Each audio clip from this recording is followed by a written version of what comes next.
Bonjour. Avant de se lancer dans la peinture à l'aquarelle, il y a quelque chose à faire pour se préparer.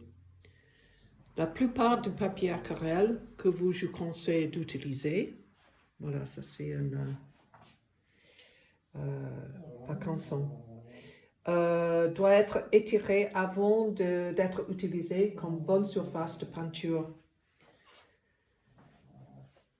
Si vous ne trempez pas le papier en premier, il se boucle sous la peinture. Pour des aquarelles plus nettes, laissez le papier sécher complètement. Si vous voulez des bords plus doux et des couleurs mélangées, commencez à peindre sur le papier humide. Le papier ordinaire n'absorbera pas.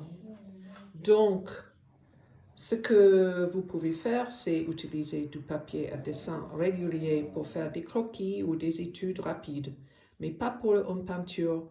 Ce sera une perte de temps et la qualité sera très faible. Les couleurs elles-mêmes seront ternes et sèches. Le papier ordinaire est fabriqué à partir de fibres de bois. Il est mince et léger et absorbe les pigments beaucoup plus rapidement que le papier aquarelle et se déforme. Également, il se déchire facilement en raison de l'humidité, ce qui signifie que le processus complet est difficile à réaliser avec succès. Le papier aquarelle est cependant fabriqué à partir de fibres de coton.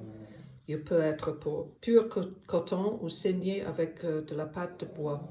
Ce papier est plus lourd que le papier ordinaire et aussi un peu plus rougeux et donc il absorbe le pigment à bonne vitesse et ne se déchire pas par l'humidité. Donc nous allons d'abord étirer notre papier. Vous aurez besoin d'une planche suffisamment solide